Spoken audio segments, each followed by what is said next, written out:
ಸಂಚರಿಸಿದ ಜನರಿಗೆ ದೊಡ್ಡ ಬೆಳಕು ಕಾಣಿಸಿತು. ಕಾರ್ಗತ್ತಲಾದ ದೇಶದಲ್ಲಿದ್ದವರಿಗೆ ಪ್ರಕಾಶವೂ ಬೆಳೆಯಿತು. ನಜರೇತಿನ ಮರ್ಯಾದೆ ದೇವರ ದಯ ಹೊಂದಿದವರು ಶುಭವಾಗಲಿಲ್ಲ. ನಿನ್ನ ಸಂಬಳ ಕರ್ತನಿದ್ದಾನೆ. ಮನ್ನಿಸಬೇಕು ಸ್ವಾಮಿ, ತಾವ್ಯಾರು ನಾ ತಿಳಿ. ನಾನು ದೇವದೂತನಾಗಿ ಬಂದಿರು, ನಿನಗೆ ಶುಭ ಸಮಾಚಾರ ತಂದಿರು. ಸ್ವಾಮಿ, ತಿಳಿಸಿರಿ ಶುಭ ಸಮಾಚಾರ. ಕಾದಿರುವೆ ತಮ್ಮ ದಾಸಿ. ಮರ್ಯಾದೆ, ನೀನು ಗರ್ಭವತಿಯಾಗಿ. ಗರ್ಭವತಿ? ಇದು ಅಸಾಧ್ಯ ಸ್ವಾಮಿ. ನಾನು ಇನ್ನೂ ಕನ್ಯೆ. ಪುರುಷನನ್ನು ತಿಳಿದವಳು. ನನಗೆ ಭಯವಾಗುತ್ತಿದೆ. ಭಯಬೇಡ ಮರ್ಯಾದೆ, ಪವಿತ್ರಾತ್ಮನ ಪ್ರಭಾವ ನಿನ್ನನ್ನಾವರಿಸುವುದು. ಆ ಪವಿತ್ರಾತ್ಮನ ಪ್ರಭಾವದಿಂದ ಹುಟ್ಟುವ ಕಂದ ದೇವಕುಮಾರ ನೆನೆಸಿಕೊಳ್ಳುವ. ಸ್ವಾಮಿ, ಈ ಅಲ್ಪ ದಾಸಿಗೆ ಇಂಥ ಅಮೂಲ್ಯ ಆಶೀರ್ವಾದವೇ? ನಂಬಲಾರೆ ಸ್ವಾಮಿ, ನಂಬಲಾರೆ. ನನ್ನ ಹೃದಯವು ಹರ್ಷಾನಂದದಿಂದ ತುಂಬಿಕೊಂಡಿದೆ. ಮರ್ಯಾದೆ, ನೀನು ಧನ್ಯ. ಈ ದೇವಕುಮಾರ ಮಹಾಪುರುಷ ನೆನೆಸಿಕೊಳ್ಳುವ, ಶಾಶ್ವತ ರಾಜ್ಯವಾಡುವ. ಸ್ವಾಮಿ, ನಾನು ಕರ್ತನ ದಾಸಿ. ಆತನ ವಾಗ್ದಾನಕ್ಕೆ ಕಾದಿದ್ದೇನೆ. ನಿನಗೆ ಶುಭವಾದ. ದೇವರು ನಿನ್ನ ಸಂಗಡ ಇದ್ದಾನೆ.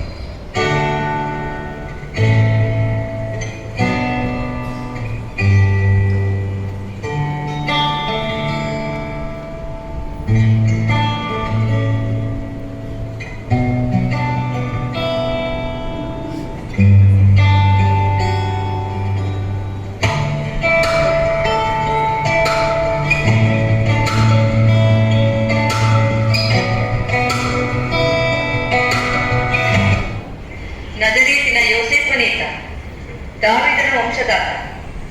ಮರಿಯಳೊಂದಿಗೆ ಆಗಿತ್ತು ಇವರ ನಿಶ್ಚಿತಾರ್ಥ. ಆದರೆ ಮದುವೆಯ ಸಿದ್ಧತೆಯಲ್ಲಿದ್ದ ಯೋಸೇಫನಿಗೆ ಅಪ್ಪಳಿಸಿದೊಂದು ಆಘಾತ ಸುದ್ದಿ. ಗರ್ಭಿಣಿ, ನಡತೆಗೆಟ್ಟವಳು ಮರಿಯ ಎಂಬುದನ್ನು ಕೇಳಿ ಕೆಟ್ಟಿತ್ತು ಅವನ ಬುದ್ಧಿ. ಮನಸ್ಸೆಲ್ಲ ತುಂಬಿತ್ತು ಕೆಟ್ಟ ಕೆಟ್ಟ ಯೋಚನೆಗಳ ರದ್ದು. ಮರಿಯಳನ್ನು ಹೇಗೆ ಬಿಡಲೆಂದು ಹೋರಾಡಿತು ಅವನ ಮನ ಚಿದ್ದಾಚಿದ್ದಿ. ಅಂತ್ಯ ಕಂಡಿತು, ನಿರ್ಧಾರಕ್ಕೆ ಬಂದಿತು. ಬಯಲಿಗೆ ತಾರದೆ ಗುಟ್ಟಾಗಿ ಬಿಡು ಎಂದಿತು ಅವನ ನಿಷ್ಕಲ್ಮಶ ಬುದ್ಧಿ. ಹೌದು, ಇದೇ ಸರಿಯಾದ ನಿರ್ಧಾರ.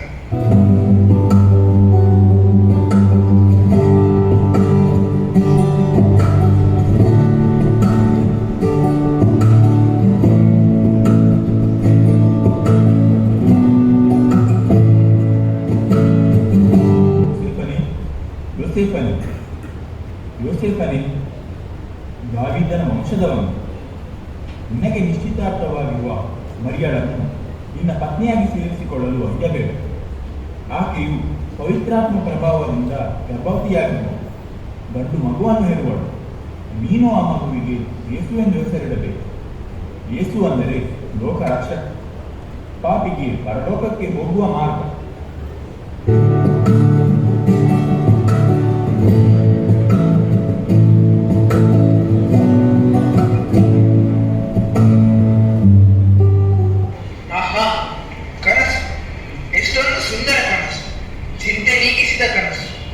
ಮಾರ್ಗ ಸೂಚಿಸಿದ ಕನಸು, ಬೆಳಕು ತೋರಿಸಿದ ಕನಸು. ದೇವಾದಿದೇವ ನಿನಗೆ ವಂದನೆ.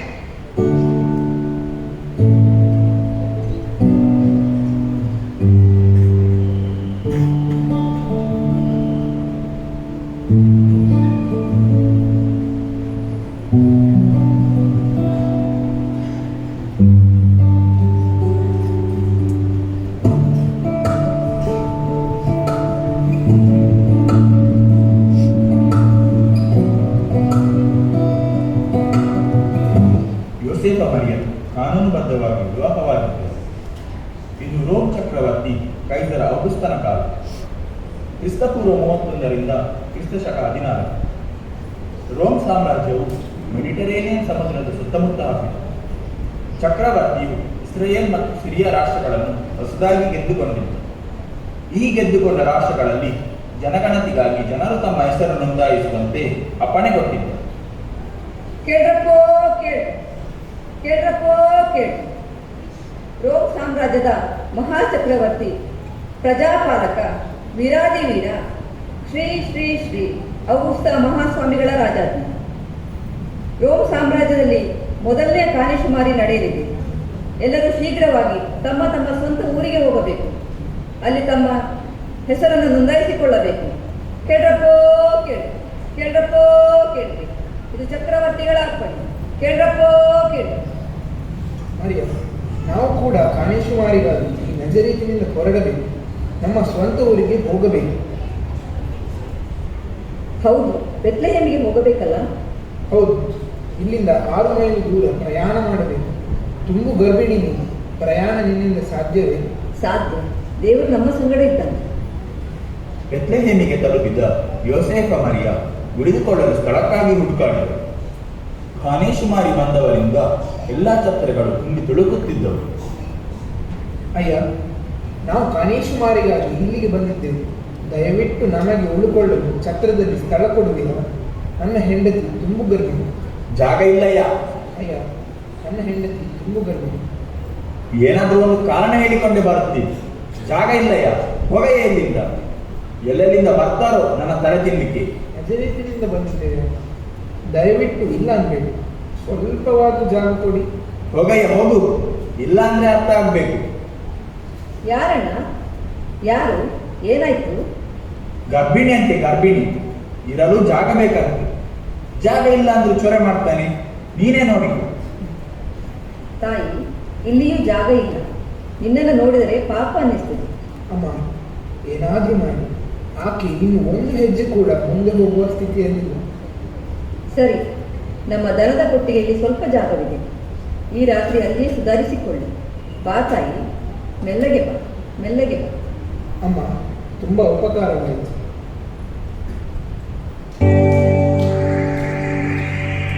ಜಗವೆಲ್ಲ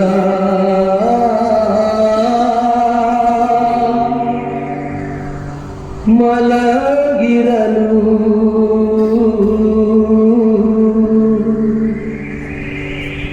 ಜಗವೆಲ್ಲ ಮಲಗಿರಲು ಜಗಜ್ಯೋತಿ ಬರುತಿಹನು ಜಗದೊಡೆಯ ಜಗದೊಡೆಯ ತಾನೆಂದು ಸಾರುವನು.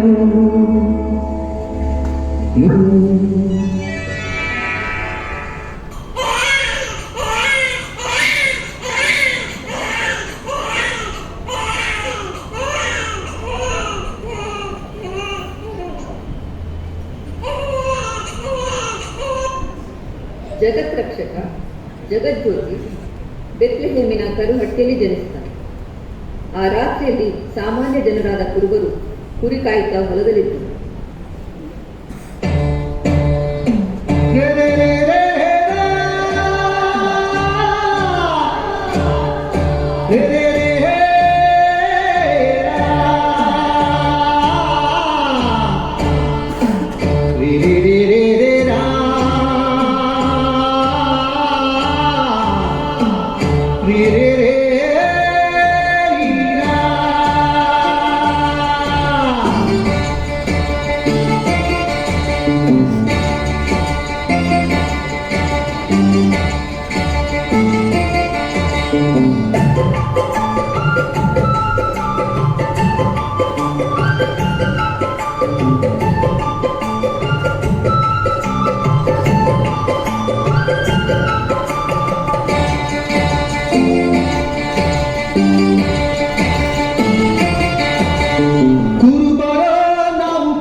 ಏನು ಪಲ್ಲೆ ಬರಿ ಒಳ ಕಾರುಬಾರು ಕುರುಬರೋ ನಾವು ಕುರುಬರು ಏನು ಪಲ್ಲೆ ಬರಿ ಒಳ ಕಾರುಬಾರು ನೂರಾರು ಸೊಕ್ಕಿದ ಕುರಿ ಮೇಸಿಕೊಂಡು ಕಳೆದಂತೆ ಬಂದೇವು ನಮ್ಮ ಕುರಿಗಿಂಡು ಕುರುಬರೋ ನಾವು ಕುರುಬರು ಏನು ಪಲ್ಲೆ ಬರಿ ಒಳ ಕಾರುಬಾರು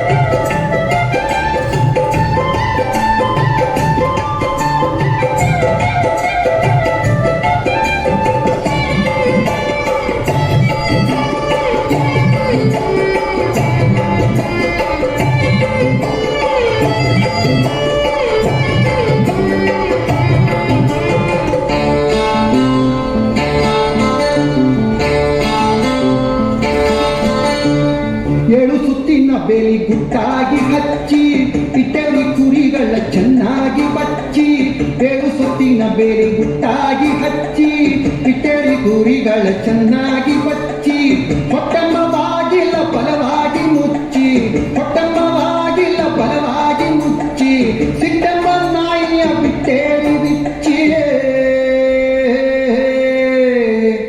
ಕುರುಬರೋ ನಾವು ಕುರುಬರು ಏನು ಪಲ್ಲೆ ಬರಿ ಕೊಳಕಾರುಬರೋ ಕುರುಬರೋ ನಾವು ಕುರುಬರು ಏನು ಪಲ್ಲೆ ಬರಿ ಕೊಳಕಾರುಬರೋ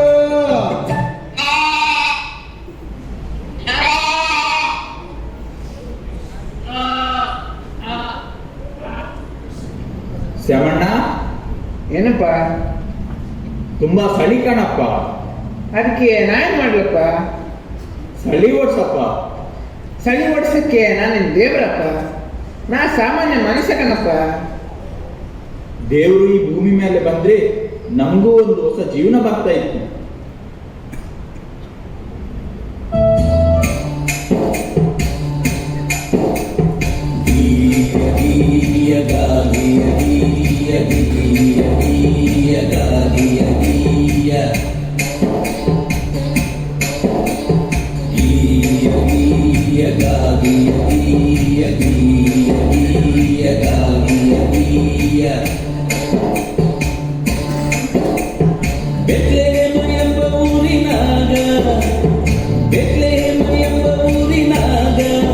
ನಮ್ಮ ಯೇಸು ತಂದ ಜನಸ್ಯಾದರೆ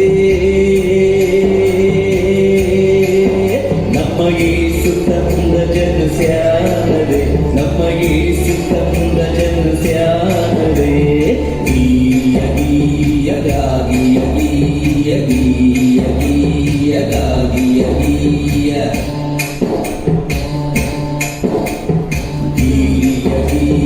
ಗಾಗಿಯ ಗೀಯ ಗೀಯ ಗೀಯ ಗಾಗಿಯ ಗೀಯ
ಪ್ರೀತಿಯ ತಂದಾನ ಭಾನುಭುವಿಯಲ್ಲಿ ಕಂದನ ಮಲಗ್ಯಾನ ಮಾತೆ ಮಡಿಲಲ್ಲಿ ಪ್ರೀತಿಯ ತಂದಾನ ಭಾನುಭುವಿಯಲ್ಲಿ ಕಂದನ ಮಲಗ್ಯಾನ ಮಾತೆ ಮಡಿಲಲ್ಲಿ ಬಂದಾನೋ ಬಂದಾನೋ ಯೇಸು ಬಂದಾನೋ ಬಂದಾನೋ ತಂದಾನೋ ಶಾಂತಿ ತಂದಾನೋ ಬಂದಾನೋ ಬಂದಾನೋ ಯೇಸು ಬಂದಾನೋ ಬಂದಾನೋ ತಂದಾನೋ ಶಾಂತಿ ತಂದಾನೋ ಓಯ್ಯ ಓಯ್ಯ ಓಯ್ಯ. ಶ್ಯಾಮಣ್ಣ, ಕೇಳಿದ್ದೇನಪ್ಪ? ಹೌದಪ್ಪ. ಏನ್ ಕೇಳಿದೆ? ನಮ್ಗೆಲ್ಲ ಒಬ್ಬ ರಾಜ ಹುಟ್ಟವನಂತಪ್ಪ. ಅಷ್ಟೇ ಅಲ್ಲ, ರಾಜಾದಿ ರಾಜ ಅಂತೆ, ಹ್ಞೂ ಮತ್ತೆ ಸಮಾಧಾನದ ಪ್ರಭು ಅಂತೆ. ಹೌದು ಕಣಪ್ಪ, ಹೌದು. ಹಂಗಂತ ಇಲ್ಲೇ ಇದ್ರೆ ಆಯ್ತದ? ಮತ್ತೇನ್ ಮಾಡ್ಲಪ್ಪ ನಾವು? ನಮ್ ಕುರಿ ಬೇಲೆಯೊಳಗೆ ಜೋಪಾನಾವೆ. ಹೌದು, ಈಗಲೇ ಬೆತ್ಲೆಹೇಮಿಗೆ ಹೋಗೋಣ, ಆ ಕಂದನ್ನ ನೋಡೋಣ. ಬರ್ರಿ ಬರ್ರಿ ಬರ್ರಿ ಬರ್ರಿ.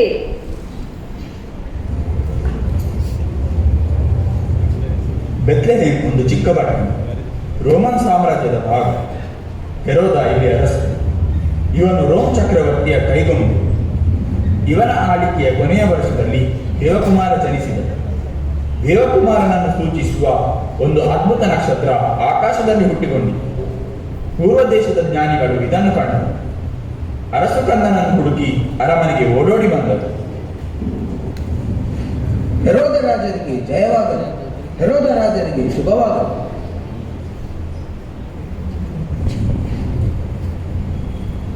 ಅರಸೆ, ಮೂಡನ ದೇಶದ ಪಂಡಿತರು ಬಂದಿದ್ದಾರೆ. ಪಂಡಿತರೇ, ಅವರೇಕೆ ಇಲ್ಲಿಗೆ ಬಂದಿದ್ದಾರೆ? ತಮ್ಮನ್ನು ಭೇಟಿಯಾಗಿ ಮಾತಾಡಲು ಬಂದಿರುವರು ಪ್ರಭುಗಳೇ. ಸರಿ, ಅವರನ್ನು ಕರೆದು ಬಾ.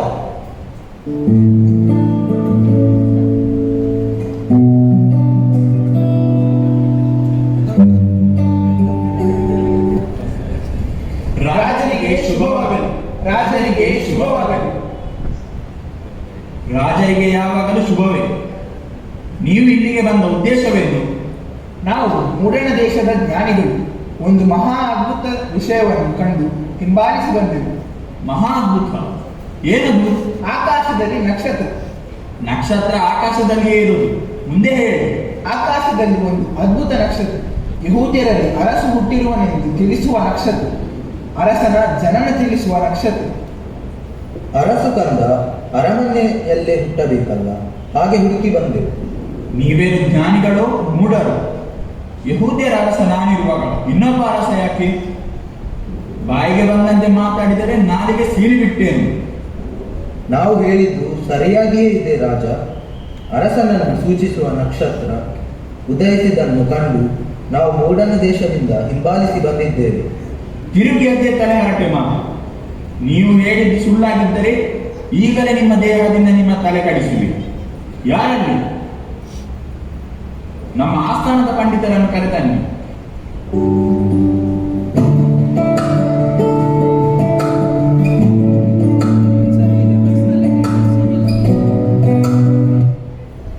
ಅರಸರಿಗೆ ಶುಭವಾಗಲಿ. ಆಸ್ಥಾನ ಪಂಡಿತರೇ, ಯಹೂದ್ಯರಿಗೆ ಅರಸ ಹುಟ್ಟುವ ವಿಷಯದಲ್ಲಿ ಶಾಸ್ತ್ರದಲ್ಲಿ ಬರೆದಿದೆಯೋ? ಹೌದು ಅರಸೆ. ಏನೆಂದು ಬರೆದಿದೆ?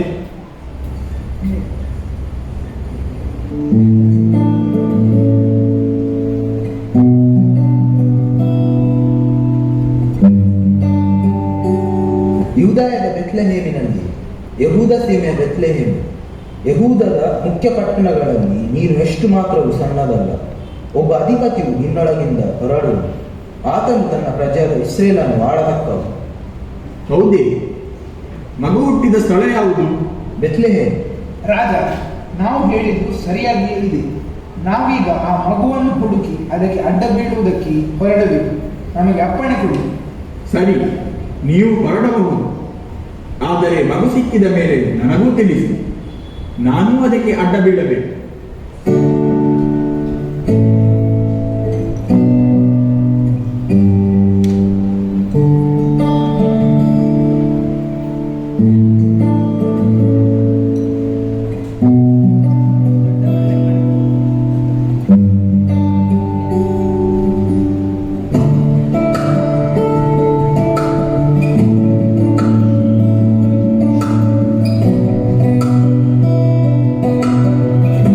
ಮಗು ಅರಮನೆಯಲ್ಲಿ ಇಲ್ಲ ಎಂದಾಯಿತು. ಅದು ಅಲ್ಲಿ ನೋಡಿ, ಆ ದಿವ್ಯ ನಕ್ಷತ್ರ, ರಕ್ಷಕನ ಹತ್ತಿರ ಕರೆದೊಯ್ಯುವ ದಿವ್ಯ ಮಿತ್ರ. ಅರಸು ಕಂದನ ಬಳಿ ಹೋಗೋಣ, ನಡೆಯಿರಿ. ಅರಸು ಕಂದನ ಬಳಿ ಬರಿಗೈಯಲ್ಲಿ ಹೋಗಲಾಗದು. ನಾನು ಅರಸ ಕಂದನಿಗೆ ಚಿನ್ನ ಕೊಡುವೆ. ನಾನು ಅರಸು ಕಂದನಿಗೆ ಧೂಪ ಸಿದ್ಧಪಡಿಸಿಕೊಂಡಿರುವೆ. ನಾನು ಅರಸು ಕಂದನಿಗೆ ರಕ್ತಬೋಳು ಕೊಡುವೆ.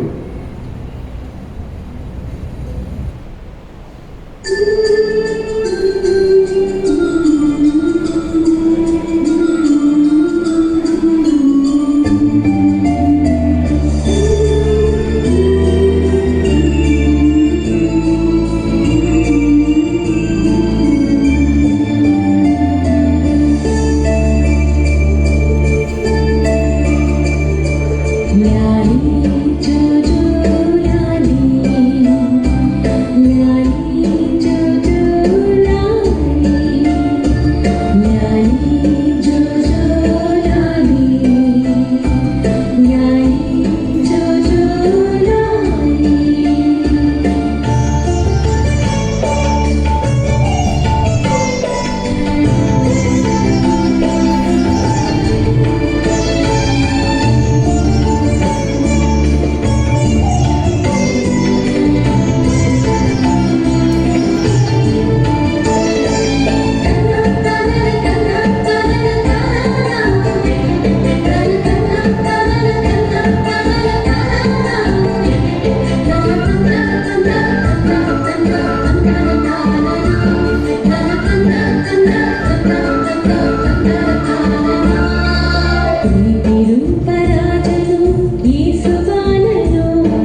ವಿಮೋಚಿಸಲು ದೇವಕುಮಾರ ಯೇಸು ಅವತರಿಸಿದರು ನರನಾಗಿ.